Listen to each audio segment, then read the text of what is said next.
There's no place to escape to. This is the last podcast. On the left. That's when the cannibalism started. What was that?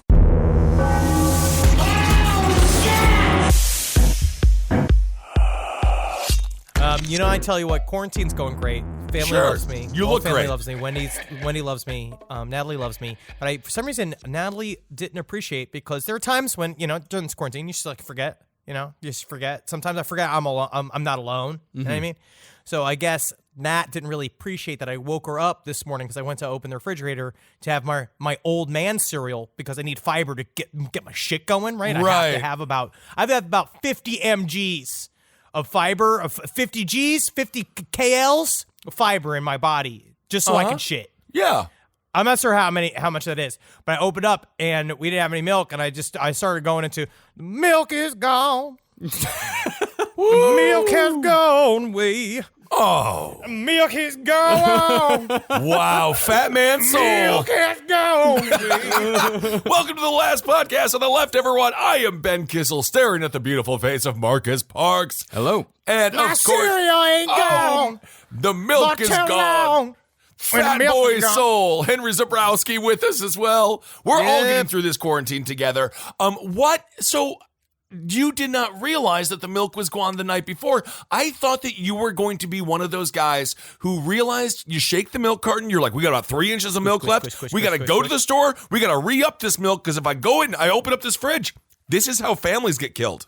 I am the one who is most dependent upon milk in the home. Natalie is more into whatever is fake milk that she drinks. She drinks all those synth milks. Like the oat milk, almond milk, perhaps. I love almond milk. Big fan. Me, I like it from a breast. Well, now, then you would have to impregnate Natalie and theoretically be stealing the food from your child. An udder is a breast. Right, an udder is a breast. A fucking goat has breasts. A dog has breasts, if you think about it. I don't know. I don't think, and Marcus can answer this question. He's the ranch mind here. I don't think an udder is a breast. You don't refer to them as breasts. It would be a breast, right? You usually call them bags. Yeah, sure. It's a bag. Yeah, I think, I call them bags all the time. That cow's got bag rot. We're going to have to fucking take care of that cow. That cow's got real bad bag rot. We got to take that cow back to the fucking pen, and then we got to try to drain that bag, and if we don't drain the bag, that cow is fucked. I tell you what, can you do a mastectomy on a cow for pre-bag rot? Can you hollow out the bags? That's gonna cost a lot of money, and it ain't gonna be worth it. But then you could slap a couple of nice silicone bags. Yeah, but then you can't have the milk. I mean, Jennifer McCarthy, by the way, to me, I've always respected her. Jennifer McCarthy, she can't breastfeed. She talked about it because she got big fake hoo-has. Yep, she does. She really does. The thing is, can a cow survive if you get rid of the bag? No. It would die. Well, quite possibly. But so we don't have any sort of Mangala type farmers that are seeing whether or not this is possible or not, or if you do, just put real ass fucking cool, sweet, supple silicone tits on there, and then you could load them up with milk so that they can just kind of feel like they're doing something. They can feel like they're contributing to the farm.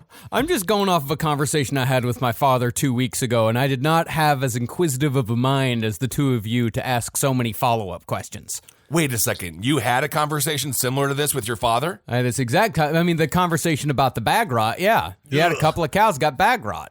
Yep, and to take care of it. So I'm just, as an audience member, you open up your phone, you got the Spotify app, you push play, and you're like, wonder what the boys are thinking today. Wonder what this great illuminating conversation is going to be. There's bag rot. Talking about what those bags need is fluoride.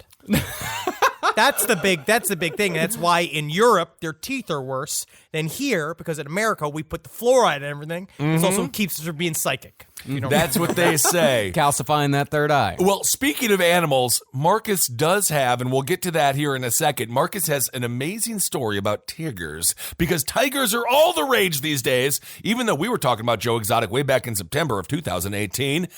I am very proud of our audience because we get to be cocky. You've already slapped yourself on the back. I'm going to give it to you. You already did it. You already did it on last week's Side Stories. We congratulated ourselves for being hipsters for douchebags. That is not, we can't always celebrate it. It's just nice that our audience they can do the ultimate nerd thing, which is like, you're just finding out about that now. Like, it's cool that we can cultivate snarky motherfuckers. Can I say, before I jump into the story I wanted to cover today, so I'm trying to use video games to solve, distract yourself during the quarantine. Like I think a lot of people are. Why is every single video game about a super flu? It's one of those interesting things. Days Gone is, Division 2 is. I'm also playing a new game called, and I say it wrong, and it is what it is, because I'm from Wisconsin, A Plague's Tale. Innocence. It's called A Plague's Tale. Innocence. Oh, man. A Plague's Tale sounds like a fucking cute version, a cute retelling of the bubonic plague from Pixar. So I don't know where this Wisconsin thing comes from because I have never heard a single other person on earth say plague, bagel, vag. I've heard bagel. Plague, I've never heard. Thing. Plague The is A specifically being racist. It does. First of all, plague is not a race. Okay. It's whiskey. No, I'm saying in Wisco, you're being racist against your own people in the Midwest. Like how my mom says mozzarella. Like when it's a made up word. They don't say it like that in Italy. But this game, you are a girl, which is very powerful, and you have your brother with you, and you gotta run away from the rats, and it is very triggering. It is scary. I'm sitting in my apartment, truly getting scared, as if I'm watching television news nonstop. But it's something to do, isn't it? Yes, and that is why, as I said before the show started, after this is all done, I'm burning all of my furniture on the sidewalk. I will get detained. It will burn for 6 weeks. You will light that recliner on fire, yes. And it will burn. And the homeless will come. They'll all come to me and be like, "Look, it's the eternal flame. Look, and it will keep us warm all through this sweltering hot summer. Thank God for the perma-burning lazy boy." It's the tomb of the forgotten. It's the tomb of the forgotten lardass. Yes, it is. It will begin. It will be the beginning of a wonderful new religion amongst the homeless, my constituents, and I love them. I love them. I love the homeless as well. Again, bring it up. You could actually probably call them home more. I keep doing there the it is. Kissel installed that in my brain 12 years ago. I brought it up last week. I brought it up the week before. And I'm just going to keep bringing it up. It's a classic Kissel bit. I want to talk about this story that takes place in Brazil. This is from back in the day. This is one of those evergreen stories that has floated our way many times, but there's not a lot of resources on it, so I figured this be maybe a fun time to dip our toe into the discussion on it. It is very similar to an event that was, I believe, I don't know how to pronounce it. I don't think that we have ever once in the history of our podcast ever once correctly pronounced it. The Dyatlov Pass incident. I think it's Dyatlov. I thought it was. Oh my God. Dyatlov. We're fucked. But this is the lead mass. It's Dyatlov. It's Dyatlov? Oh, that's short. That good. At least the accent helps. What we're covering is the lead mass case. Okay. The lead mass case, this is just from the Wikipedia to start, it is a series of events that led to the death of two Brazilian electronic technicians, essentially TV repairmen, Manuel Pereira de Cruz and Miguel Jose Viana. All right, they were last seen by their family on August 17th, 1966. Their bodies were discovered August 20th, 1966. Now, the reason why this is interesting is because, number one, they were found by a kid flying a kite. How cute is that? There was a kid who was flying a kite near this place called the Morro de Vintem, or Vintem. I'm not sure how to pronounce it. Morro do Vintem. This is Brazilian. Vintem Hill. Nailed it. It's a mountain in Brazil. I'm very good with Portuguese. Of course. And so this kid was flying a kite going, see, it's a bird. It's a bird I have on a string. I don't know what kids do. I don't know if they're fooled by kites in Brazil. Maybe. And they saw, first sighting of these two men walking up this hill on August 17th. And she saw them sitting on a hill, staring at the sky, right? Okay. A couple days later, flying a kite again. Kids are real bored in Brazil. Flying a kite, started smelling a smell. saw what he thought was two men asleep up on this hill. Go up there. He called the policia. The policia go. They find two men in full suits, wearing transparent raincoats. They have a couple bottles of water. This is 1966, so you had to return the bottles of water back in the day. So they're like glass bottles. That was actually a much better thing to do than what we do now, which is just throw them in the ocean. You're right, Kissel. Yep. Very brave. No problem. You're right. You're really right. As long as they get washed right afterwards. As long as they don't just refill them and hand them back to some other stranger. Again. No, I make sure it's clean. My spit kills most diseases because it has all of them. Yeah. So the bodies were found completely. They were still. They've a couple of wet towels with them. And most notably, why it's called the lead mask case is they were found with two chunks of lead cut out like sunglasses. Now, reports differ as to whether or not they were found on their faces or next to their bodies. Right? Don't know what happened, but what was found was this notebook. There was no signs of trauma or any evidence of a struggle. They found this notebook, which said a very cryptic set of instructions. 1630, be at the specified location. 1830, ingest capsules.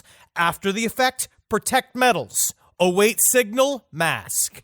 Right? Okay, don't know what's going on. Weird, yeah. They were identified. We don't know what the hell this is all about. They tried to do a toxicology report, but apparently, because there was no signs of death, there was no overt signs of why if they were murdered or if they said that they committed suicide.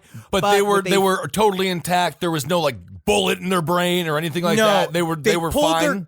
They pulled their guts out of them. But apparently the doctors that were going to do the toxicology report were too busy to do them. What do you mean? That's their whole job. They were busy, Kissel. How many people did they have to do toxicology reports for? I don't know. It's like not texting back during the quarantine. That's the saddest thing. Yeah, it's very sad if someone doesn't text back. But yes, the guts were taken out to be examined and then left to rot. So they couldn't do it. So now there's been some uncorking of this. Week and Weird actually did a good coverage of it. Our friends over the Newkirks that did the Hellier series. They had a fun little story on it. And of course, you can listen to our interview with the Newkirks on our Patreon. We've done 2 interviews with them, as a matter of fact, and they are wonderful. So if you get a chance to give to our Patreon, thank you so much if you have, you can listen to the interviews, and they are wonderful people. Thank you for the plug. No problem. We have now, I saw 2 separate articles written by Charles Bowen, who's like an old school psychic head. Back then, thanks to, I don't normally say this, but thanks to Reddit, I found some good sources. This was written by a guy that he wrote in this thing, it was from a magazine called Flying Saucer Review back in the day. So now what basically happened here is that these 2 bodies, when they were found, a report came out of a UFO being seen above where they were positioned. No one really knows exactly what happened here, right? Okay. There was a report given by Senhora Gracinda de Sousa. She was driving along near the road near the hill when she saw an oval-shaped fiery object alternatively hovering and then plunging and soaring vertically over one spot on the slope where it was said they later found these two boys, men, dead. Now, Henry, your experience, because you do a great breakdown in the live show, which I believe people can get very, very soon, our 2019 live show. We filmed it in New Orleans. It was amazing. But you talk extensively about the movement of UFOs and how they can move sort of weird, strange, and how it's like it doesn't necessarily. Yeah, wheel. I know the wheel, and you guys made me say it like that. But does that make sense? The way that this woman described the movement of this UFO to you? Sure. Yep. I think so. Well, the UFOs move very strangely, and a lot of times they move according to what we do. If the idea of a nuts and bolts UFO is real, and what they oftentimes people say when they see them is that the objects act like they know they are being watched. And oftentimes, UFOs flying around the term is used quite often is presentation. Like they saw essentially a presentation of this thing moving up and down, and they don't know what to do. Now, several authors of people talking about this storyline said, well, hey, a lot of times when weird shit happens, like wiggity crime, which we've seen before, people will then come out and also say they saw UFOs during the time period. Also, or saw cryptids, saw ghosts, all combined. We saw that with the Mothman stories. We saw that with the Men in Black stories. A lot of times these things are very heavily layered, and we don't know why. But I think one thing that was interesting is that they had a buddy, a guy named Elcio Gomez, who was investigated several times for, I guess, driving them around, because they were last seen. Basically, they were seen at a restaurant where they bought the two. They told their family they were going to leave for the day at 9 a.m. Herman and Buddy, they were going on a secret mission, is what they told to their own families. Well, you can't say you're going on a secret mission, that it's no longer a secret mission. You have to say you're going to Arby's and then go on a secret mission. It means Dad's having sex with his friend Bill. All right, that's what it really means. Honestly, if Brokeback Mountain had UFOs... I would Perfect movie. I would Perfect come. movie. I would come. It would be incredible. So these two men who were highly regarded in that town, they left on a 9 a.m. Wednesday on a secret mission. They took with them a sum of money estimated to be around 3 million cruzerios, which at the time this article was written in the 1960s was, they said it was the equivalent of about 485 sterling.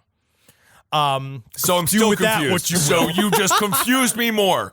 What is it in dollars? I don't know. All right? I don't know. I'm going to guess in today's money, $1,400. Wow. A lot of money. It could be as little as $10. I have no idea. We really have no clue, but I'm going to say $1,400. Okay, let's go sure, take $1,400. The words of Take Marcus, $1,400. But they found them. They know that they bought the raincoats and the bottle of waters on the same day. Right? Okay. They don't know what else happened. But a friend of theirs, this Elcio Gomez, was like, they ended up calling their assistant. And they said apparently these two men were part of, with another guy, a part of something called a spiritual science group, where they were highly interested in the combination of esoteric spiritualism mixed with science at the same time. Okay. And reportedly, Elcio Gomez and these two men had built a device a couple of months before this happened that was used in an attempt to contact Mars and entities on Mars that exploded in his backyard. It's like the Burbs, but in 1960s Brazil. This is so much fun. So they said they were part of this spiritual science group. So they found literature inside of Manuel's home that talked about using a combination of psychedelics / some form of meditation / the combination of knowing that they were about to meet illuminated beings. They found the scraps of the lead sheets in Manuel's home as well. So they know that they cut them and they had them for some reason. So this all came out to light, and no leads. Okay. We don't know what happened. They didn't do the toxicology report. We have no clue if they took pills or not. We don't know why they died. But there was another story in 1962, apparently, before this is 4 years before, of another TV technician by the name of Hermes that was also found guilty, who was found dead on the top of Morro de Cruzeiro near Neves, and his corpse also had a lead mask lying on top of it. We don't know. Speculation continued. This comes from the article, The Mystery of the Morro do Vintem by Charles Bowen. This is from the 1960s. Speculation continued the outward bound trend when the Falta de Sao Paulo of August 31st published an article in which a professor of yoga suggested that the men may have been trying to carry out a telepathic experiment with a high-frequency thought waves. He explained that in experiments of this kind, alkaloids such as LSD-25 or mescaline are taken to step up mental alertness and the frequency of the brain. And so at the time, a lot of people were saying, oh, they might have died from, they postulated that they died from an overdose of psychedelics, which I've never heard. No. But did you just say the guy was a professor of yoga? Yep. But what is that? What is that? It's a man who went to college and got a master's degree in yoga. I am disappointed for his father. Have you ever met Dr. Winston Farty? He's a doctor of yoga. Dr. Farty is an incredible resource in Los Angeles. I just didn't realize you could be a professor of yoga, but hey. I don't think you can. No, okay. Good to know, I don't know. I think you can claim to be a professor of yoga. Yeah, I guess you can claim to be a professor of anything. Mm-hmm. I'm a professor of Hot Pockets. I am just happy you're eating. Although I don't know why you've regressed, but that's okay. I'm a professor of roasted broccoli and pelvic thrusts. Very nice. So 4 years before these two people were found dead, we have another person who was dead, all with the lead masks. Have these been found at all again? Was there any group that was like, we're the lead mask people? That's where they got them. The lead mask people were the group. It was these guys, and they died doing some form of either experiment. They must have ingested something that they thought would help them, because he had a lot of weird, like, we're talking like old school occult books, not like now where you can go on Amazon and write like, how do I see ghosts with my glasses? Like, you can't do that then. So they had all of these old school books. So God knows what they all fucking mixed up to take in these little capsules. I mean, I could see them, maybe their souls went into the UFO craft. Maybe they're hanging out with the members of Heaven's Gate. However, they can always make fun of the members of Heaven's Gate because they didn't lose their winkies. And they could be like, turns out, y'all, you didn't need to cut those winkies off because we're in the same place as you are, and we got full bones. Full bones! If I may give a theory myself. Oh, please. Yes. These guys are doing old school occultism, then that means they're probably doing old school alchemy, right? Something like that. I'm thinking that the first guy who died, I'm thinking all of these guys were probably a part of some sort of group. The first guy who died, of course, made a little pill full of some sort of alchemical concoction. He died, and the other two guys, he poisoned himself, and the other two guys thought, you know what? We got this shit figured out. Right. We know how to do it right. this. We know he was a we fucking know. idiot. Right. He's a fucking right. moron. I know how to do it. And what we got to do is get wet. Because that's the only thing that's weird is that they had the raincoats on over their suits because it was raining. But they had wet towels with them that doesn't make any sense. Well, maybe And then the just towels random were ass bottles of dry. water. The towels were probably dry, and then it rained on them. Ooh, Kissel, are you a part of the Scotland Yard? I am a professor of yoga and dry towels. You can find Yeah, those you pills. are. Because your towels have never seen a hint of moisture. The only thing that sees moisture is your fucking horrible chair and poor Puffin. First of all, I am very happy to inspire a challenge. I saw it on Instagram, the Ben Kissel Challenge, where you take a shower and you dry off with your own clothes as you put them on. And multiple people have taken and participated in this challenge during the quarantine because they're having fun. And they said it's a surprisingly good time. A surprisingly good time. I got multiple messages being like, you know what, it's not that bad because it's kind of nice. And so I want to thank them It's kind of nice. They said participating. it's kind of nice. It's kind of nice. It's And not that bad. Also, and this is how you're living your life. No, it's kind of nice. kinda nice. It's not that bad. It's is not my that life. bad. But I do want to say thank you. Which sounds like for- the way people describe a mammogram. I do want to say thank you for all of the towels that have been sent to the studio. I am good on towels. I now have about 30 of them. So it is all good. Thank you for your support. And I have been drying off with a very nice towel that somebody sent me. It's almost too nice. I want to sleep in it. Don't send any more towels. No please. more towels. We got It's like weird, 9 towels on the same day it before was all this very- shit popped off. The last thing we got from the fucking post office was 6 boxes of towels. But the fun thing is they come in big boxes. So you're like, oh, what's it going to be? Is it going to be like cool like Ouija board or something? It's like, Nothing. It's towels. Towels. Yeah, no, it's all the worst Christmas presents in the world. But it was very sweet. Thank you for all the wonderful towels. So But no, we this is one of those stories. So I am not really I mean, that's as far as I go in terms of research. There is very little other research. I read a bunch of these things. There's a lot of people that don't know whether or not the UFO is actually connected to what they do. It seems that it was more that it's homegrown alchemy might Right. be the real murderer here. But I don't know. Or were they blinded to death by a fucking Enochian angel mind through the veil? Did they see through the veil? Huh?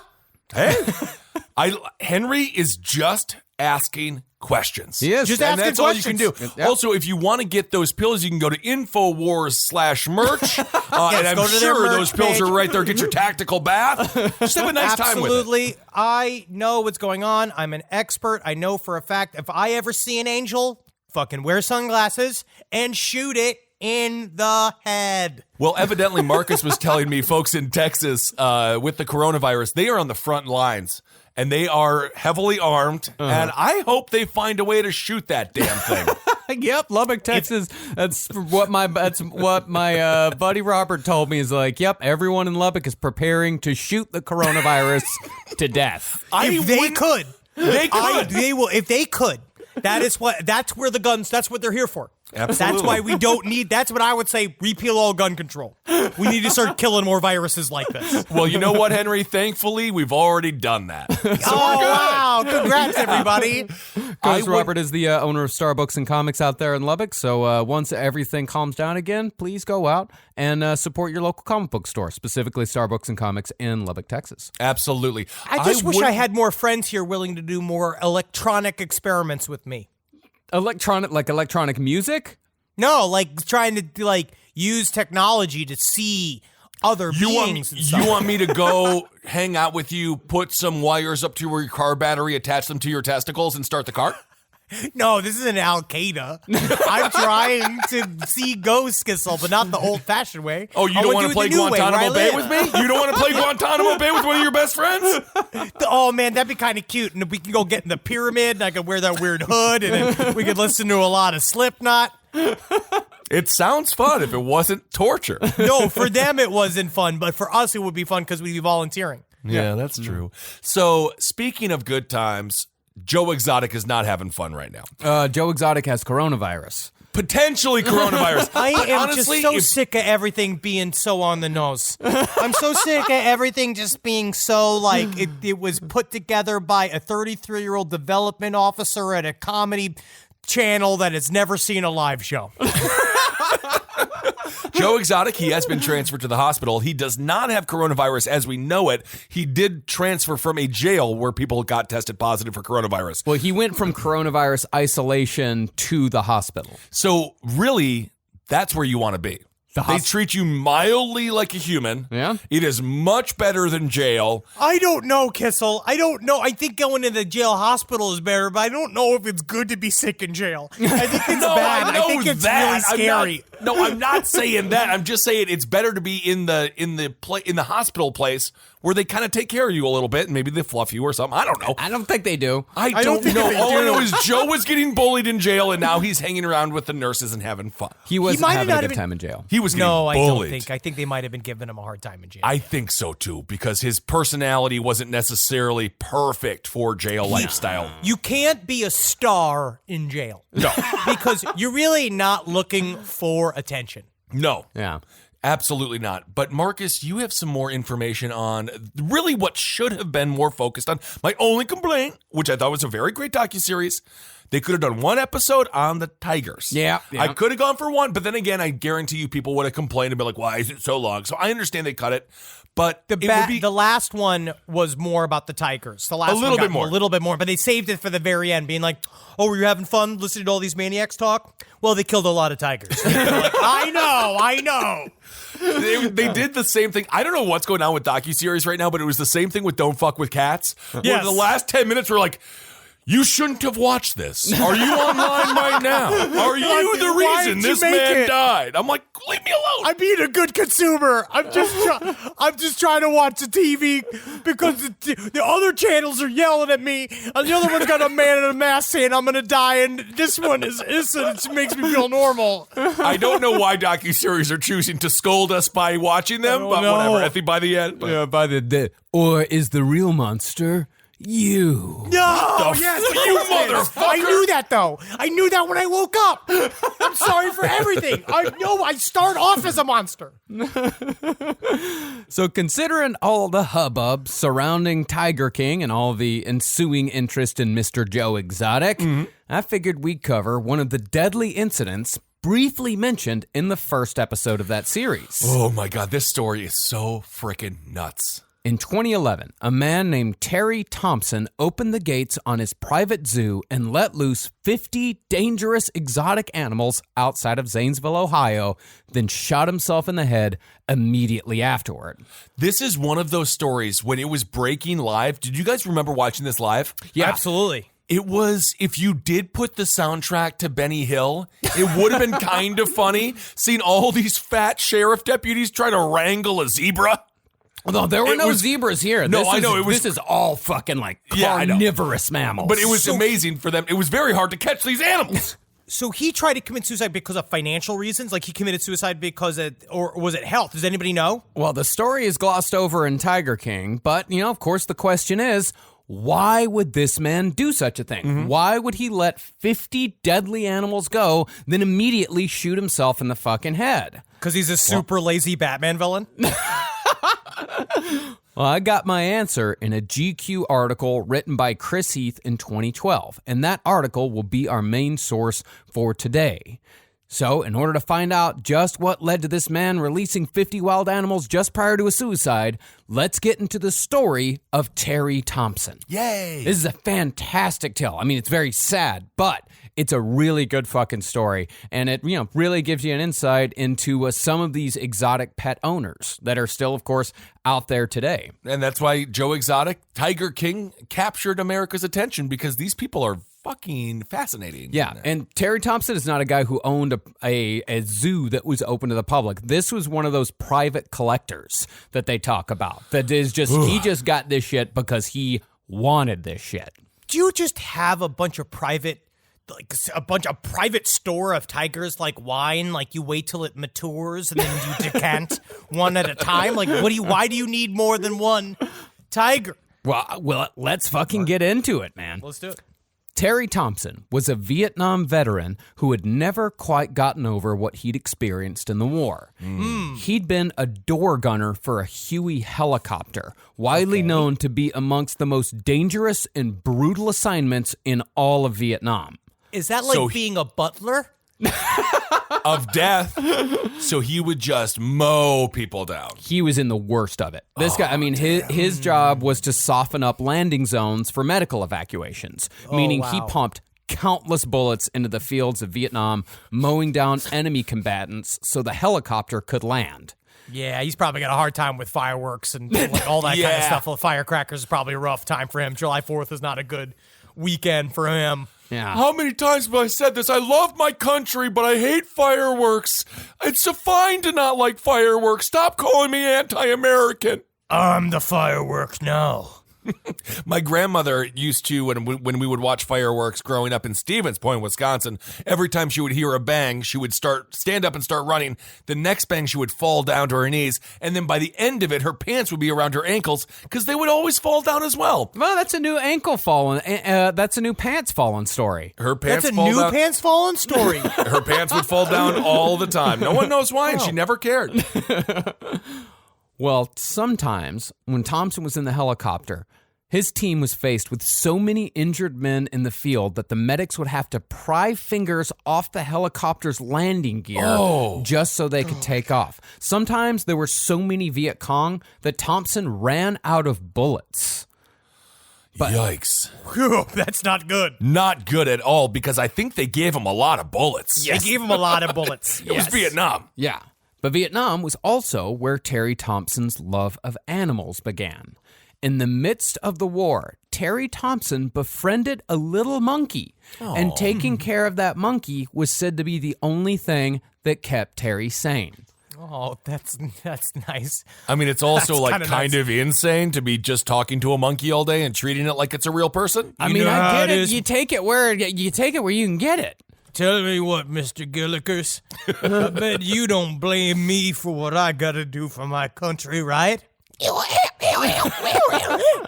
Don't you fucking talk back to me, Mr. Gillikers. I know one that looks just like you. Just trying to bleed red, white, and blue here, man. Now, by accounts, Terry was a gregarious, pleasant boy before the war. But after the war, Terry was a bit of a loner, always a little off, and it was suspected that he'd been exposed to the infamous chemical known as Agent Orange. My uncle was too, and he also came back the same exact way. He attacked my mom in her sleep. It fucked people Is that a up. great story? Is that a fun story? Yeah. We all used to be different people before the war. We all used to have different dreams. I wanted to be a professional at skipping rope. Now all I do is make nooses. Oh. Well, once he got back to America, Terry lived what you'd call the life of an eccentric for the next 40 years. He married a local girl named Marianne Sharp and opened a bike shop in Columbus, which eventually turned into a bike and gun shop. Okay. Are we talking bicycle or Bicycles, yeah. Bicycles. And a little bit of motorcycle work, but mostly bicycles and guns. How a bike shop becomes a gun shop is when you run out of horn material. Sometimes, like, a whole county will run low on the squeaky things Of that you course. need to do to make bike horns work. So, Yeah, a gun is a really good way to make people pay attention that a bike is coming through. Absolutely. Absolutely. Then, in 1977, the exotic animal collection began when Terry bought his wife a baby tiger cub for her birthday and named it Simba. Oh, cute. Honestly, was that before Lion King? Long before, yeah. So he nailed that. Yeah. Well, Simba, I think Lion King was a book. I have no Was idea. Lion King a book first? I have no clue. I have no idea where the name Simba came from, but he did kind of nail. I mean, it was a tiger, not a lion, but he did, kind of Is nail it. Lion King a book? This must be some other kind of name or something. I don't know. I don't know either. Well, from there, he began buying baby bears and baby lions. And like a lot of these collectors, he started using those baby cubs to make money. Now, Terry did not have a license to supply animals for photo shoots. You needed one of those from the USDA. But he got around that technicality by using a friend's accreditation. And he rubbed elbows with quite a few famous hoity-toities. Uh-oh. He supplied lion cubs to Heidi Klum for a fashion shoot. Whoa. He appeared on The Rachel Ray Show as an animal handler. Oh, my. And he even provided animals for a photo shoot featuring former Speaker of the House, Newt Gingrich. I was hoping it was Newt. He wanted newts, but they're hard to wrangle. Yes, they are. That It has tummy, gotta man. be. Anybody can just get a tiger. Yeah. It's really It's like not that real hard. easy to get your hands on a bunch of tigers, huh? It does seem easier than I thought it would be. It's pretty easy. Okay. Yeah, but the people who hired this guy, as far as they were concerned, this dude was legit. He was not, but as far as they knew, he was. You know how you can make sure a guy's legit if you want to hire him for something? Don't ask about it and don't look for any accreditation and just say he's legit to yourself and to the people spending money on it. It's almost like television producers don't really care about their job, and maybe they don't vet everyone that they have on the show. Sometimes you just gotta get a tiger to set. You do. Everybody can ask their funny little questions after we get our day. But right now, what I need is a tiger in that dentist chair. And I need a dentist or acting dentist who is not afraid of tigers to be willing to give this tiger a root canal. I agree. It's got to get done. Gotta get done. Now, Thompson said that he never sold exotic animals, but another exotic animal owner named Nancy Wilder said that she saw him sell a baby monkey outside of an auction for $3,500. And that was in addition to the tiger with ringworm that he sold at the auction. Not Well, good. did he say it had a ringworm? Was it a high school wrestler? How did it get ringworm? No, he said, yeah, this is a tiger, discounted because it has ringworm. Okay, so he gave it a It discount. gave it a discount, but he wasn't allowed to sell the baby monkey, but he sold the baby because apparently at these wild animal auctions, there's a little bit of a black market going on out in the parking lot where you can go out like, yeah, you want a monkey? I can get you a monkey. Come on out to my car. I'll fucking show you a monkey. $3,500 for the monkey. $3,500? Great. Enjoy your monkey. You want a monkey that can type on a typewriter? I got one of those. You want a monkey that can shoot a gun? I got like 5 of those. You want one? I got 'em right here. This is my brother. He's a monkey. Yep. I married him. My sister married him legally. California. Yeah, it is over there. Just a bunch of dudes with massive raincoats on that look to be as if they're getting scratched by monkeys on a regular basis until they That open would be it very up. scary to have that Very many scary. wild ass, just fucking loose monkeys, just like hanging out. And because also, it's not like if we don't sell our merch, lastpodcastmerch.com, and we don't sell our merch, it sits in a pile. You know what I mean? Yeah. And it's difficult because you got all this merch you got to sell. Right? Yeah. But that merch is fucking shitting everywhere. Nope. And the It's like nice human thing trafficking, yes, horrible crime, but also what a nightmare. nightmare. And you know what I've said about our merch, and I will always say this: our shirts can't get ringworm. And isn't that amazing? Isn't that nice? No, these exotic animal people are insane. Like the The GQ article quoted one woman, and it was a direct quote where she said, "I will suck dick to feed my tiger." I want to meet her. Well, good for her. It's that kind of passion that keeps the world moving. Yep. Now, not surprisingly, Thompson did not treat his animals well, mostly because Thompson eventually became an animal hoarder. Difference between him and the cat people you see on the show Hoarders, though, is that Thompson was not hoarding like tabby cats or puppies or anything like that. He was hoarding lions, tigers, bears, monkeys, baboons, like major animals. So what happens then? Yeah, when does it flip? When does an animal horde become a Narnia army? But in this guy's mind, obviously they all loved animals, right? Yeah, at one point. But then, well, that's even what people said about Joe Exotic. Yes. Is like at the beginning, it truly was about the animals, and then at one point it flips. It became all about money. With Joe Exotic, it became all about money. Yeah. Right. And his own personal bullshit. Because you saw that he stopped giving a fuck about the cats halfway through that documentary. Like when he was like holding those two cubs and he's like, "This $5,000 right here," and it's like that's like not a way to look at an animal, like a living animal. Carol Baskin put him against a wall. He had to do what he had to do to survive. I am such an apologist. I know, it's really You a problem. really are. I'm It's becoming- weird. He's Joe Exotic is like a truly awful narcissistic asshole, right? Yes, I do, and that's why it's a problem that I am such an apologist. Yeah. Because I even thought it was funny, even though if I was related to his ex-husband who shot himself in the head, I understand that funeral is very inappropriate. It's highly inappropriate. He made the funeral all about him. He talked called about his balls nuggets from half talked a about his golden little balls. nuggets. And then I laughed, and I knew it was wrong to laugh. Yeah, I mean, it's objectively funny. If it wasn't real, and It's funny because it's not our family. But also at the same time, I've just, sometimes it's hard to not laugh hard at a funeral. It is, because it's just so loaded. you gotta let it out. Well, back to Thompson. This might give you a little bit of insight into when shit flipped for him. Okay. In 2005, he was charged with animal cruelty after 3 cows and a buffalo died of starvation on property belonging to his parents. And a neighbor said that he was forced to kill Rottweilers belonging to Thompson after those dogs ran loose and killed some of the neighbor's calves. And all the while, Thompson, he's saying, like, I'm going to open a zoo. I'm going to call it T's Wild Kingdom. Yeah, is it like a cute romantic comedy? This is what that looks like in real life. Yeah. Yes. But from what friends say, with Thompson, it was about having things that nobody else had. I got a tiger. You don't got a tiger. I got a lion. You don't got a lion. Right. That was a big part of the appeal. When a friend makes a lot of sense. When a friend asked him how many animals was too many and just why he needed to get more and more and more animals, I mean, this is an answer. It may not tell you anything and it may tell you everything. Terry said, quote, "Because I can."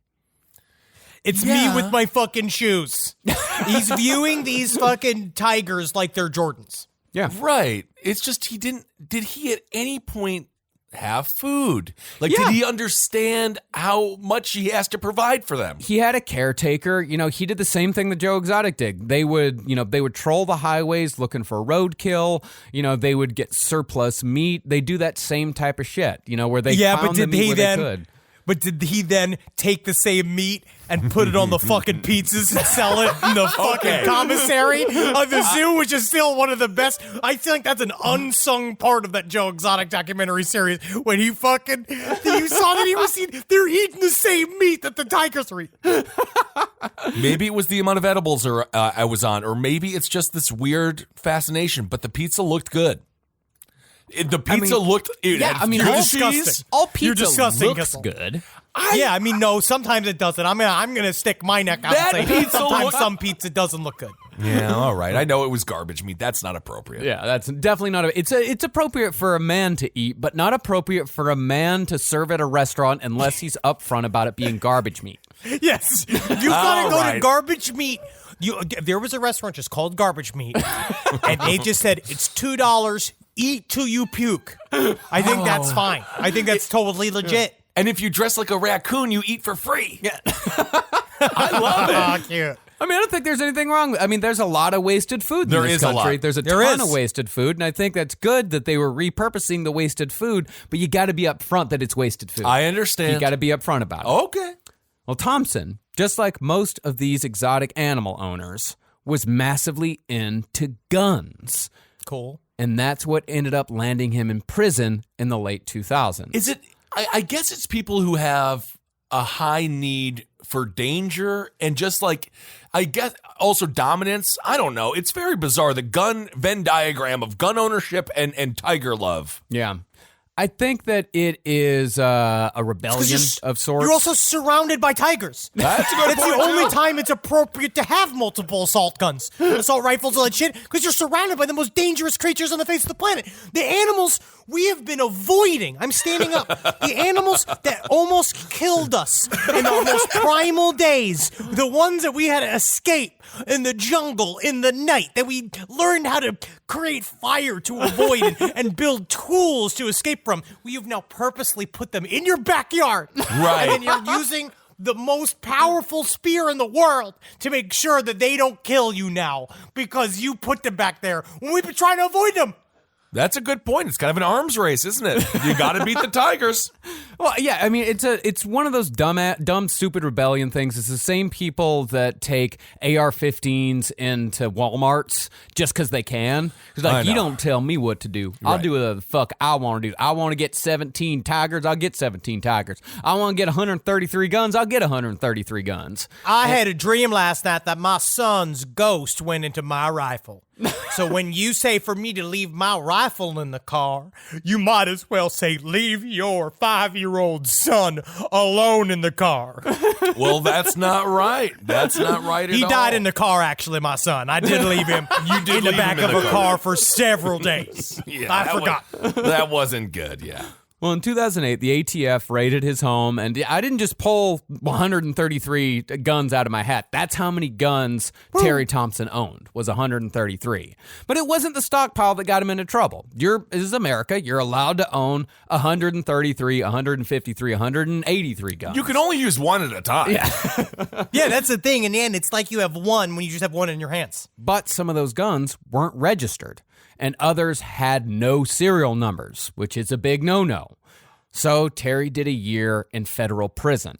Okay. While inside, he turned paranoid and accused his wife of being the one who turned him in. He became verbally abusive, and by the time he was released from the Federal Correctional Institution in West Virginia, his marriage was all but over. Okay. And Thompson returned to his property outside of Zanesville, Ohio, where his animals were waiting. So who was taking care of the animals for the year that he was gone? The wife was taking care of it. From what I could tell, it wasn't very clear exactly who it was, but I think the wife was taking care of it part of the time, and they also had a caretaker. They had a guy, like a local guy, who also helped them like take care of the animals. So people were taking care of the animals in that year that Terry Thompson was in prison. I guess we don't have all the information, but I also don't know why the ATF raided him. I suppose someone must have snitched on him. Also wasn't clear. That also was not clear from the article exactly why the ATF raided him. Not If sure. I was his neighbor, I definitely would be keeping an eye on him. Yeah, Just that's being true. like, there seemed to be a lot going on in that house. I think I saw a tiger driving a car the other day, which I don't think is appropriate. Because to be honest, I think that tiger's only like 8 years old, and he's too young for a license. Absolutely too young. Well, from what friends say, Thompson returned from prison broken. He felt he'd been betrayed by the government, and that betrayal had come on top of what he'd already felt after his time in Vietnam. This dude is literally Rambo. Yeah. Yeah, he is Rambo, but with a lot more tigers. Yeah, a lot Sylvester Stallone in real life. Then came the betrayal of his wife. The night before he died, Terry told a friend that he'd received an anonymous letter saying that his wife, Marianne, had been unfaithful. Although by this time it was sort of a moot point. The marriage was already over, but this seemed to be the final betrayal for Terry Thompson. She went to a Hardee's with another man, and I saw her eat the biggest burger I've ever seen. She went to a Hardee's with Greg, and do you know what Greg collects? Goddamn turtles. How disgusting is this? I mean, she doesn't want to be with a real man anymore, I'll tell you that. So it's thought that after discovering the infidelity, Terry decided to punish his wife by taking his own life and the lives of most of the animals with him. Yes, I will punish my wife by giving her exactly what she wants, me dead. Well, no, that's the thing, is that Marianne loved the animals like they were her children. She did her best to take care of them. So it was okay for the animals. No, it was awful for the animals. It was awful for the animals. Okay, I don't know. I'm very confused. She had very little resources. Okay. You know, like she did not have a whole lot to work with, but she had great affection for the animals. So this was Terry trying to punish his wife. Okay.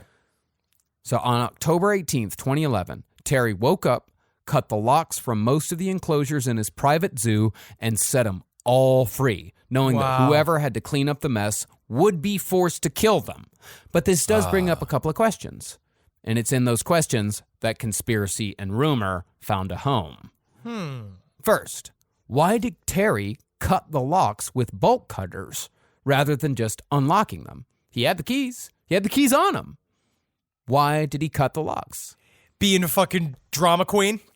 Honestly. Straight up being a drama also, queen. You're already doing this flagrant act where Right. you are going to unleash all these tigers, and there's something about being like, and now they'll never be shut again. Yeah. And I shall release you, tigers. Like, instead of going like, where's the goddamn key? Oh, God, son of a bitch. Like, there's so much just snapping them, being like, free, you're free. Like, running around. Also, it's fun to use bolt cutters. Yeah, it is fun. And I guess it is kind of fun to have animals running by your sides as you hold your hands up at a V, being like, liberation! Go! We're all going. We're all going. Well, that brings up another question. How did Terry manage to let all these wild animals go and avoid being attacked himself? Because even if the animals did have some affection towards him, a big cat just wanting a friendly tussle can be deadly. Like a gigantic tiger decides he wants to play with you, he could end up killing you very easily. I think these animals were just thrilled to get the hell out of there. Could be. Yeah, ask Kissel about his dating life. How scary is that? You want to wrestle with somebody? Wrestle with some tiny woman? It reminds me of when I was in the old Pokey here in downtown Chinatown, here in Manhattan. And as soon as your name is called, you bolt out of there. Yeah. You know, so like, because I was in there for 24 hours, I was having a conversation with a person. They were like, Ben Kissel. I was like, I never saw you. Bye. Bye. And I just bolted out. I think these tigers are just like, we're free. I'm out of here. I wonder what if he looked like fucking fat British from Cats? Oh. Full cat costume. James Corden. Yep. He went through there on his fucking hands and knees going, row, we are free. Bow, bow, bow, bow, bow, bow. I'm also half dog. I'll give you a scope of what Terry did. He let loose 50 animals, most of them large, aggressive, and carnivorous. All in all, he set free 18 tigers, 17 lions, 8 bears, 3 cougars, 2 wolves, a macaque monkey, and a baboon. Oh, the monkeys could have Do those hung cougars out. just go straight to the sports bar? That would be, come on, having fun today. I'm being Kissel. I'm the one. I'm the Kissel today. When they are all released, do they fight each other? No, they absolutely did not. Well, okay, the monkey got eaten. That will happen. That was it. Honestly, Yeah. the macaque? Yeah, the macaque got eaten pretty fast. At least they assume, because they just never found it. You know what? Not in my world. It's in Uruguay. It's hanging out, and it's having a great time, not talking about its past. Yeah, but they very much assume that the monkey was eaten. At least they sense. hope that the monkey was eaten, because the monkey was also infected with herpes B, which is could cause severe brain damage or death in humans. So they very much hope that monkey was eaten. I don't know. I don't even want to know how it got herpes. I don't want to know. I don't want to know the answer to that. That's what Pete's wife. Maybe. Well, after he let all the animals loose, he walked over to his barn, dropped his bolt cutters, pulled out a .357 Magnum, and shot himself in the head. That'll do it. Now, of course, once Thompson died, plenty of rumors began to circulate. Some said he was caught up in illegal black market animal sales and pissed off the wrong person. Okay. Others say he was involved with the Mexican cartels, who are known to illegally own tigers, And things, of course, went badly at some point or another. No, with the Mexican cartels? That's it. Yeah, I thought they'd be great clients. But the most pervasive rumor, at least among fellow exotic animal owners, was that Terry was killed by rogue animal rights activists. And those activists set all the animals free in some sort of misguided 12 Monkeys-like protest. Oh. But most likely... I mean, the one thing is, I know that there are some very extreme animal rights activists, which I actually almost think we could almost cover at some point on the show. Oh, totally. But I don't know. Do you think is there evidence? Is there things that back that up? None. Where a animal rights activist would kill a human? Not even close. Not even a little bit. Do we know that for certain? It was all rumor. I'm not saying him I'm not saying specifically. I'm just saying in general. I think that they would. Has there ever been a story of animal rights activists killing humans? Well, judging by Jay and Silent Bob Strike Back, which is a powerful film about animal rights, I think that they could kill people, and I'm sure that they have. Some of these people are truly psychotic. Well, at the very least, we do know that an environmentalist killed a fair amount of people. His name was Ted Kaczynski. He was a thinker, though. He was a thinker and an author, and technically would have been incredible on HGTV. Have you ever seen Bunker Living? No, I never I have. have been watching Doomsday Preppers, and the funny thing is, all of them are currently living in heaven. Yes, because this is they're exactly like, what they we wanted. were right. And they are like, it's very funny. But most likely, Terry Thompson and Terry Thompson alone was responsible for his own death. That makes the most amount of sense. And ultimately, the deaths of 50 animals. He is 100% responsible for every single one of them. Did these animals, other than the monkey, did they kill any people? No. Okay. Now, Because that's a miracle. That truly is amazing that they didn't kill anyone, because it is an absolute miracle. Ohio PD is not prepared for 50 wild animals. Well, let's get into the story of how all that went down. Now, the first person to notice something was wrong was Terry's neighbor, Sam Kopchak.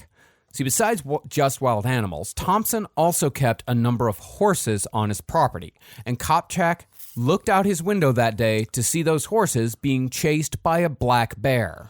Oh, my God. Now, he was understandably alarmed, but was of enough presence of mind to think about the horse he'd bought just 9 days previous. So he walked outside to lead the horse to his barn. He figured that black bear he's busy with those other horses, but he might move on to my horse eventually. Yeah. But when he got out there, he was faced with a full-grown African lion, mane and all, staring at him from the other side of a fence that the lion could have very easily jumped over at any second. This is why it's always important to remember, even if you think you're alone, don't get too stoned, because you never know when you're going to walk outside and be confronted with a lion. The closest I ever had was when I went to go see Midsommar, and I literally ate like 50 milligrams of edibles, just sitting there like waiting for it, and then the earthquake hit in the middle of it. And just being that's right. Oh man, I am fucking not chill for this, man. I am not a go-to guy right now, man. I forgot about that. That's so nuts, man.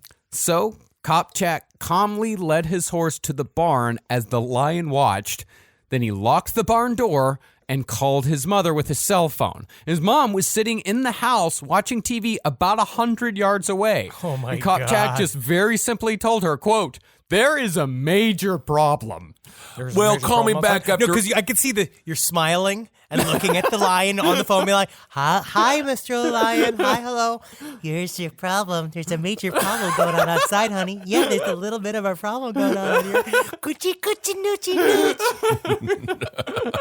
nooch." So she called 911 and waited for the police to arrive.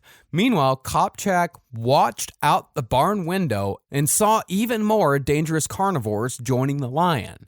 There was a wolf, a second bear bigger than the first, Oh my God. a lioness, and finally a full-grown tiger snarling and chasing after the horses. Hey, honey, I got to tell you, the Animal Justice League is outside, and we're going to really need... I don't know if they're good or bad yet. They could be a Sinister Six. I'm not certain. Sinister Six is Marvel. They are Spider-Man villains. The Justice Wow. League is DC, just so you know. I'm going to fucking die. Technically, you did this, Henry. You made that come out of him. So when Deputy Jonathan Mary arrived on the scene, the deadly menagerie had grown by another lioness, and the orders came down almost immediately. Start putting these animals down before they start eating people. The first to die was a wolf, whom Mary killed with a rifle at 80 yards. The other animals scattered, so Mary drove up the hill towards Terry Thompson's house and came across another deputy just running back and forth near Thompson's driveway in a fucking panic. They were freaking out. Yeah, of course they were Naturally, yeah. freaking out. Yeah, it's you remember Tiger King where like they keep going back and interviewing the local sheriff and he just keeps saying like, this shit, one of these days we knew something was going to pop off. They also knew this, and that was that day. Right. Yeah, It finally popped off. I wonder if you just at some point you just set up a special phone. I would ask to maybe a line on your like a special like change in your cell phone thing where a different ringer can come up. Right, like a when roar. it's that day. Yeah. When it's shit hits the fan day at the illegal zoo where there's also a stockpile of guns. And you're sitting there. Because also, it's very strange as a police officer to not have any power, right? You can't check this guy in any regime. You just keep going on being like, so you got new wolves today, huh? It's a whole bunch of wolves. Yeah, that's a lot. You like voluntarily put a bunch of wolves into your backyard. That's another house over there, right? Like next to you, right? Oh, this is a new shotgun? You just got this? Oh, fuck. See you later.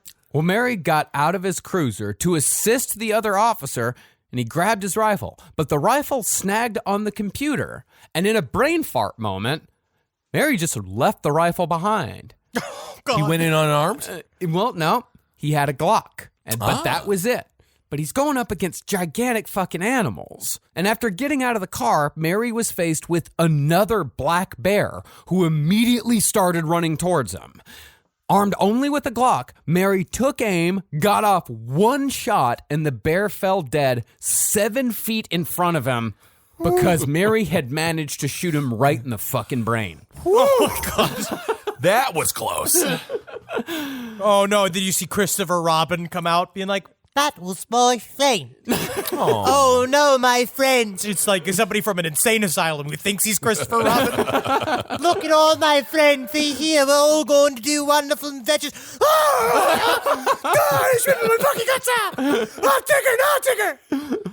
After that, Mary untangled his rifle and shot 3 lions, another wolf, a tiger, and a grizzly bear. Damn. All while other deputies formed a perimeter to prevent animals from reaching populated areas or nearby Interstate 70.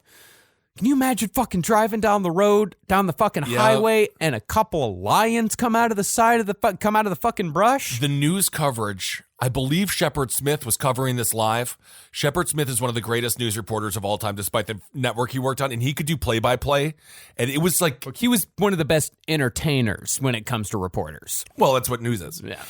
And not supposed to be. Marcus, we don't live in a perfect world. His play-by-play was freaking hilarious. This shit was I'll tell you- crazy. If it wasn't so deadly serious, it would have been very funny. Yes. Well, if they had gotten on the highway, if they learned if they could use their fucking turn signals, they're fucking welcome. All right, guys, come on. Let's talk about turn signals on the fucking highway. Now, lest you think this was a bunch of redneck cops having fun on a safari in their own backyard, it was not. No, I don't think so. They were not having fun. They were scared shitless. They were terrified. And the whole thing was extremely dangerous. And on top of that, it was fucking heartbreaking. Like one of the cops said, hey, man, I'm a cat guy. Like, I don't want to shoot all these cats. It's got to be really sad. I mean, they're beautiful animals. Right. And yes, they're very dangerous, but I imagine that woman, too, like after fucking filling a bear full of lead and killing all these animals that are just, also, they're not, a lot of them are not actively attacking yet either, too, right? They're just kind of walking around all freaked. They don't know what to do. Yeah, I mean, they're just kind of enjoying being out. But as soon as they see a human being, like, they definitely go into watch mode. Like, they definitely go into, I might kill you at any second. I mean, hell, that one bear had already charged the deputy and would have killed him had he gotten to him. I'm just a bear doing what bears do. I don't believe I should be shot for it. But sometimes just as a big old goofy bear, yeah, I like having honey and I like using my little bear friends as toilet paper. It's fun to do. But every once in a while I smell blood and I just go a little crazy, you know? I know, Bear. It's okay. Now, nobody actually thought at first that Terry Thompson had deliberately set all these animals free. They figured that the animals had escaped on their own, and that Terry was probably either badly injured somewhere, if not dead. And at first, this did seem like the case. When deputies first spotted Terry's body, it was being eaten by his prized white tiger. Oh, I didn't know that. Yeah, no one knew that. Damn. But after the tiger was shot, police made a discovery that made the whole incident even grislier. The tiger, like many animals gorging on a body, had gone after the fleshiest parts first. The butt. It had completely gored the groin on Terry's body, and where before there had been the genitals of a man, there was now only a gaping, bloody void. They eat the cock first? I guess that's the meatiest part. He must have been well endowed. A lot of animals do that. The animals go for the fleshiest parts of the body first. Honestly, at one point, if you do find that the animal isn't attacking your genitals, you're like, oh, really? It's not big enough for you, huh? You're going to go with my big fat gut instead, are you? Well, that's kind of an insult, isn't it? But that wasn't Terry's only wound. He had 21 wounds all over his body because the white tiger had dragged the body to the location where it was found by the arm. And briefly, the head. There was a huge fucking bite mark on the dude's head. The tiger had started playing with it. It's the Cadbury egg of the human body.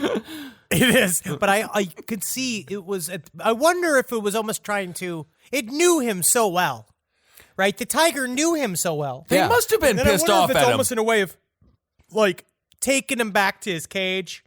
There was like maybe over friendly, and then once you realize it's dead, I feel like they might have like tried to play with him a little bit, and then he's just like, "Well, I am hungry. There's a fresh cock right here," and then he just starts going right into it. Well, in the spot where Terry had shot himself, police found raw chicken scattered around the area. That meant that Terry had purposefully led the animals to his own dead body. So he wanted this. He wanted this. He knew that if he scattered raw chicken around his body, it would attract the animals. It would attract the fucking tigers and lions because he wanted them to eat him. Do you think that he did that, or is it he thought that they'd eat the chicken and not eat him? He absolutely knew that they would eat him, that the chicken, the smell of the raw chicken would bring them to his body. That's incredible. It's hors d'oeuvres. He did a whole prefix. He did. He gave it an appetizer. It's just like, it's so weird to have all of this set up post your death. Yeah. Like, it's such a bizarre thing to do. I don't know. It's just it's like he had this all worked out in his head, and I guess it sort of went as planned. It did go as planned. The deputies were continuing what proved to be a terrifying hunt, but to get a little extra help, they called the Columbus Zoo 40 miles away. And who should join the zookeepers but famous late-night talk show guest, Jack Hanna. Oh, remember Jack Hanna used to be on of Letterman all course. the time. Although the documentary hasn't come out about him yet, so I can't even like him at this point until proven not an animal killer. Well, I think he's just a doctor. Okay. He's not an animal killer, but he did have a dark chapter concerning an animal park back in the 70s. In 1973, a boy at one of his parks had his arm ripped off by a tiger, and Hanna himself had to retrieve the boy's ripped off appendage. What was I'm not going to victim blame, but I'm just saying what happened. What was the kid doing? Don't touch the damn tiger. It was not the boy's fault. You don't think so? I know it wasn't. Okay. Yeah. You know, when you have a bunch of loose tigers, it throws a bunch of wrenches in the system. I feel like there's a lot of people who's not going to be able to. We can't really tell how we're all going to react. If I saw many tigers, I mean, I know how I would react. I would run. I don't think I would go to speak. I would run. I'd run. I'd go, I'd be a victim. I'd be immediately eaten. Because I'm a big, loud, pink. I got my athleisure pants on. Just a beautiful I don't even ham. have any fucking hard material to go through. Right, just a beautiful, perfect ham. I would fall down and go to the fetal position. What are you supposed to do? When a tiger comes attacking, I would fall down and curl up. That's what I think I would do. Henry's a runner. What are you supposed to do? I don't know what you're supposed to do. I don't think there's much you can do. Maybe I think you try hitting its nose. I know you hit it on the nose. I believe I've heard you get into a ball. Okay. I've heard that. I don't know if that's true. Side stories, lpotl@gmail.com. If you know how to successfully survive a tiger attack, that'd be awesome. I know with bears, it's, what is it? All right, black, attack, brown, get down, white, good night. I know I've said this several times on the show. I think I've said this literally exact. Yeah. It all times. sounds scary. And then I guess you also have to cover your cack. Cover your cock and balls. That's it. What about the ladies? It goes after the fleshiest part, so it's going to go after the breasts. Yeah. And, well, that's what happens. A lot of people What a when savage. well, when people die in their apartments, with cats and things like that. Right. Like, cats will, of course, eat the body a cat will eat the body as soon as it gets hungry. And it goes after the tip of the nose. It goes after the cheeks. That's what cats do. A dog will wait until it's almost starving before it eats its master. But a cat will start eating it. A cat will start eating you as soon as the food runs out. Yeah. If you sleep too long, a cat will start eating. My eyes. God. Well, all in all, 50 animals were killed. The only ones that were saved were 3 leopards who were not let out of their cages, 2 monkeys who were locked up in bird cages in a living room strewn with feces. In bird cages? In bird cages. And a small grizzly bear kept in a big bird cage in the backyard. Why the hell is he keeping... Anyway, okay, he's so he's a horrible terrible person. He's a bad person. Thank you for your service, though. Yeah. Thank you for your service. Thank you, Terry. It's torturing these animals. Yes, Yeah. okay. Because he wants to. But it's very selfish. It's all about him. Right. A year later, Ohio put into effect a law that banned the sale, ownership, and breeding of exotic animals to try and ensure that something like this never happened in their state again. Right. However, a lot of people were grandfathered in. If you owned exotic animals before the law was passed, then you were allowed to keep your exotic animals. And That doesn't make any sense. It's all about you shouldn't be having them. well, as we know, But they couldn't get new ones, so inevitably they would die. Eventually, they'll die out. Yeah, I think that's fair. I'm fine with Sure. that. All right. But as we know from watching Tiger King, there are still somewhere between 5,000 and 10,000 tigers being held captive in the United States right now.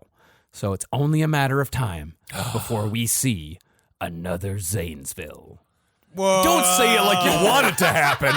It's almost like it'll happen again. Don't even stress it. No, I mean, me and Caroline were talking about this last night. Is that like, man, it's like if American society just completely fucking collapses, Right. and even like a tiny percentage of these people decide, fuck it, let's let the tigers out. All of a sudden, we got tigers in the wild in America forever. For forever. This is why we have to get yacht money. And we gotta get yacht money. live We in gotta the middle take of to the the oceans. You got to take to the oceans. Also, I'm putting a lot of money in hot air balloons. Great. I think it's another good way for us to live above the tigers. I think that's important that we start thinking about sky apartments. I agree. Oh man, what if Florida becomes tiger country? Because if anyone's letting their tigers loose, it's going to be the people in Florida. Well, It's gonna be KB, RIP, our boy Kevin Barnett. Listen to him on Roundtable of Gentlemen. Thank you for all the great responses to that goofball show, by the way. They did have animals released, or not released, but escaped. Kevin used to tell stories all the time about tigers and lions and shit. That's Right, Like, he lived right next to a safari park. Yeah, he lived right by whatever. I forget the name of it, but yeah. Well, we Oh, always my have. God. They still have that iguana problem in South Florida. They got the iguana problem, and they always talk about finding big cats in the Yep. Everglades and shit. Kevin Very scary. he would say when he would walk home, he would oftentimes see tigers. I'm like, damn. And he also, if you are Roundtable, if you haven't gotten to this part when he talks about his subscription to Horse Illustrated, he was a man surrounded by animals. Thank you for whoever sent me the issue of Horse Illustrated. It's a fantastic little magazine. Oh, unreal. It's very real. It's so freaking funny. It's so cute. Awesome, man. Well, what a fascinating story about Terry. That's why this whole Joe Exotic thing, I'm coming full circle. It could have been a lot worse. It could have been a lot Everyone worse. kept him in the It could cages. have been. They were waiting for it to be worse. And That then it is didn't, true. Because I guess I'm not going to say the term cooler heads prevailed. I will say that somehow they were not let out. One of the things that I would say to Joe, if I could be like, let's take it back and redo it. Don't say there's going to be another Waco. No. Just don't be like, it's going to be like Waco. If anyone messes with me, that scares the cops. Well, that was Joe Exotic's biggest problem. That was always his biggest problem, is his big fucking mouth. But it was Big, also stupid his fucking charm. mouth. But also, without his big mouth, we wouldn't have gotten the line, golden nuggets. It ruined everything for him. All of the coverage ruined everything for him. He could have worked in isolation for so long. He could have been a local character. Joe Exotic was made to be a local character. That what ruined him was national attention. He should not have gotten national attention. Also, on side stories, we mentioned how he got 19% of the vote. Henry did mock me mildly, which is totally fine, acceptable. But that was within the Libertarian primary. Yes. So I thought he got 19% of the vote in Oklahoma, and I was like, damn, Oklahoma, you are open-minded. Open-minded almost to a fault. Yep, 19% of the Libertarian vote, which is, I don't know. I guess there's a lot of Libertarians in Oklahoma, but I wouldn't imagine there's that many. No, it's also amazing. his campaign manager is what you'd see if you open up the encyclopedia entry to Libertarian. It is that man in there that has never experienced a thing. And it's like, because he found him. You recruited him at the ammo section of Walmart. Literally, the dude. The sentence that made me laugh out loud. It was the worst year of my life. I was like, sounds like it, dude. All right, everyone. Funny. Thank you all so much for listening. Hope everyone is healthy, happy, doing well, taking care of each other during this time. And I hope you guys enjoyed the Relaxed Fit episode. Next week, we'll be back with some very fun tales. We're going to get to some blood. We're going to get to some spacey alien-type creatures. It's going to be just a wonderful time here at LPN. Keep on supporting all the shows. We have a new show called the LPN Show, which is... It's dumb. It is just conversation. I had Jackie on the first show, Holden on the second show. I'm hosting these first few. Will not be the permanent host. We're going to kind of keep that revolving so you get a good taste of everyone that performs here on the network because they are all wonderful performers. Good, delicious dollop of taste. Getting some Eddie meat. Getting some of that Jackie stew. But guys, go to Last Podcast merch, our new merch store. Check out some of our fine wares. We're having new sizes getting in there. We're gonna have a bunch of women's styles in there. Yep. Load them up. And again, remember, anything that you buy, 6.66% goes to One Fair Wage to help people that are fucked right now in terms of job. Absolutely. And if you want to listen to Ablingen's Top Hat this week, I interview Liz and Morgan. They started a great company, a great nonprofit called Corona Couriers. Liz is the one who started it. And they're doing a lot of amazing work, volunteering. These are two people who lost their job. She was a librarian. The other girl worked at a bike shop. And they're just doing some amazing stuff. So there is some positive stories out there with people taking care of people. And that's very important. Live show's been moved to August. Yep. Next week, Tuesday, April 7th, is the release of The Last Book on the Left. Yes. It will officially be out there. Yes. Go to indiebound.com trying to get that signed book. We don't know what's happening with a lot of the, what's happening with the ticket bullshit and the mixtures, but I'm going to say go to barnesandnoble.com if you getting a refund for the book that you tried to get for us on tour that is signed, go to barnesandnoble.com, get it there. But it is coming out. It is coming out the pussy next week. Yep. Yes, it is. And I got a lot of messages being like, is it coming out of this? Yes. The answer is yes. The book will be there. You'll have it in your hands by mid-April, and it'll hopefully it helps you get through. It is, you're going to have Marcus did an amazing job. Thank you. And so please message Marcus. Y'all did great too. We didn't do anything. Tom Neely did an amazing job. You wrote the essays. You did a good job. We did our fair, but this is really a testament to how amazing Marcus is as a writer, and we are just so proud of him, and everyone is proud of you. And please let us know what you think of the book. Send Marcus some praise, because we were supposed to be on tour in April, and it was really going to be awesome. We were going to be like, having a good time, but that will have to wait until August, and we'll be more happy than ever to see each other on the road. So it'll be fine. No, everything will get back to normal here pretty soon. It'll be a long road until then, but guys, we can all get through it it together, and we all got something to look forward to. So But honestly, let's look forward to August. I'm so horny for a bar. Oh my God, I want to go to bars so bad. I want to go to a bar. I love drinking at home. Sure. But there's just something about getting extra drunk at a bar. Yeah, that there's is something really frowned upon, just getting drunk like that alone with your wife.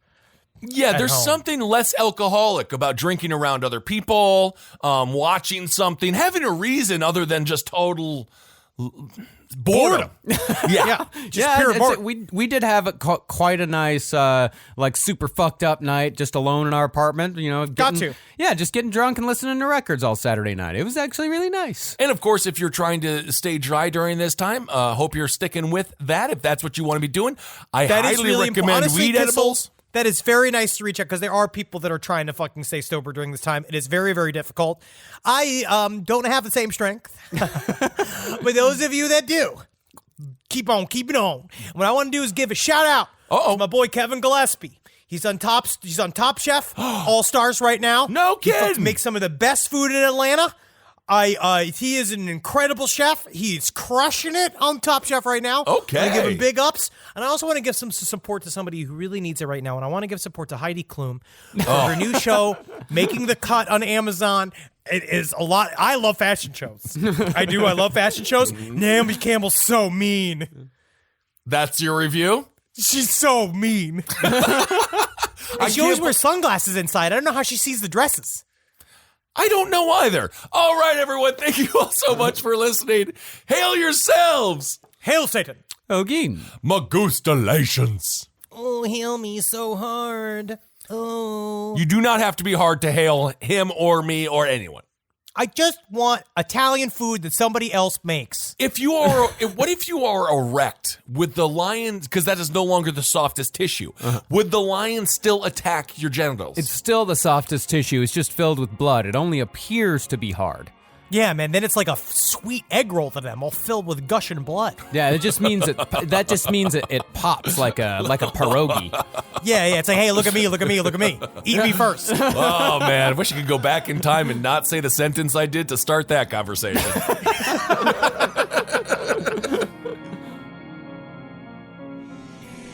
This show is made possible by listeners like you. Thanks to our ad sponsors, you can support our shows by supporting them. For more shows like the one you just listened to, go to lastpodcastnetwork.com.